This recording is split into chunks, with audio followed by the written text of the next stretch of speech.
Cochin fisheries ഹാർബറിൽ ബോട്ടിൽ നിന്നും വെള്ളത്തിൽ വീണ് കാണാതായ അർത്തുങ്കൽ സ്വദേശി ടിറ്റോയുടെ മൃതദേഹം കണ്ടെത്തി.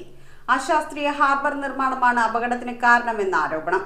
ഹാർബർ അധികൃതരുടെ അനാസ്ഥ മത്സ്യത്തൊഴിലാളികളുടെ ജീവന് ഭീഷണിയാവുന്ന സാഹചര്യത്തിൽ അടിയന്തര നടപടി വേണമെന്ന് തൊഴിലാളികൾ ആവശ്യപ്പെട്ടു. കൊച്ചിൻ ഫിഷറീസ് ഹാർബറിൽ വന്നെടുത്ത ഭാരത് സാഗർ ബോട്ടിൽ നിന്ന് ഇറങ്ങുന്നതിനിടെ അർത്തുങ്കൽ സ്വദേശി ടിറ്റോയെയാണ് വെള്ളത്തിൽ വീണ് കാണാതായത്. തൊഴിലാളികൾ ഉടൻ തന്നെ പോലീസിലും ഫയർഫോഴ്സിലും വിവരം അറിയിച്ചതിനെ തുടർന്ന് ഇവർ സ്ഥലത്തെത്തിയെങ്കിലും ഇന്റർഡ്രൈവ് എന്ന സ്ഥാപനത്തിലെ മുങ്ങൽ വിദഗ്ധനായ മാനാശ്ശേരി ഓട്ടുപറമ്പിൽ സാബുവാണ് ടിറ്റോയുടെ മൃതദേഹം കണ്ടെടുത്തത്. ഹാർബറിന്റെ അശാസ്ത്രീയ നിർമ്മാണമാണ് അപകടത്തിന് കാരണമെന്ന ആരോപണമുണ്ട്. ടിറ്റോയുടെ കുടുംബത്തിന് അടിയന്തര സഹായം നൽകണമെന്ന് രക്ഷാപ്രവർത്തനത്തിന് നേതൃത്വം നൽകിയ മത്സ്യത്തൊഴിലാളി കോൺഗ്രസ് സംസ്ഥാന വൈസ് പ്രസിഡന്റ് AC ക്ലാരൻസ് ആവശ്യപ്പെട്ടു. കാലാകാലങ്ങളായി ഹാർബറിനോടുള്ള അവഗണനയും പ്ലാറ്റ്ഫോമുകളുടെ ഉയരക്കുറവും എക്കൽ അടിയുന്നത് മൂലമുള്ള പ്രശ്നങ്ങളും അപകടത്തിന്റെ ആഴം വർദ്ധിപ്പിക്കുന്നതായി മത്സ്യത്തൊഴിലാളികൾ പറയുന്നു. ഹാർബറിന്റെ നവീകരണത്തിനായി കോടിക്കണക്കിന് രൂപ പാസായിട്ടുണ്ടെങ്കിലും അധികൃതർ നിർമ്മാണം നടത്താൻ തയ്യാറാകുന്നില്ലെന്നും മത്സ്യത്തൊഴിലാളികൾ ആരോപിച്ചു.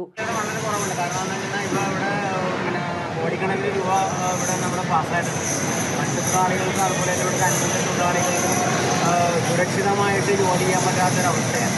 കാരണം പഴയ കാലത്ത് കൊണ്ടുണ്ടായ പ്ലാറ്റ്ഫോമുകളാണ് അവിടെ പൊട്ടിപ്പൊളിഞ്ഞ കിടക്കുന്നത്. കാല് നമ്മൾ ഒരു വശീകരണം ചവിട്ടി അത് പെട്ടെന്ന് തന്നെ വെള്ളത്തിലോട്ട് പോകാനുള്ള സാധ്യതകളാണ് ഉള്ളത്. അതുപോലെ ബോട്ടിൽ നിന്ന് ഇറങ്ങിയാലും സുരക്ഷിതമായിട്ടല്ല ഇറങ്ങണം. അപ്പോൾ അതിന് അടിയന്തരമായി ഇവിടുത്തെ പണി പൂർത്തിയാക്കണം എന്നാണ് പറയാനുള്ളത്. ഹാർബർ അധികൃതരുടെ അനാസ്ഥ അവസാനിപ്പിച്ച് അടിയന്തരമായി ഹാർബറിന്റെ നവീകരണ പ്രവർത്തനങ്ങൾ നടത്തി തൊഴിലാളികൾക്ക് സുരക്ഷ ഒരുക്കണമെന്നാണ് തൊഴിലാളികളുടെ ആവശ്യം. News bureau, Kochi. കമ്പ്യൂട്ടറിൽ നിങ്ങളുടെ കാഴ്ച പരിശോധിക്കുവാൻ ക്വാളിഫൈഡ് ഒപ്ട്രോമെട്രിസ്റ്റിന്റെ സേവനം ലഭ്യമാണ്. KR opticals, near federal bank, Palluruthy. Specs world, opposite TB hospital, Karuvelippady.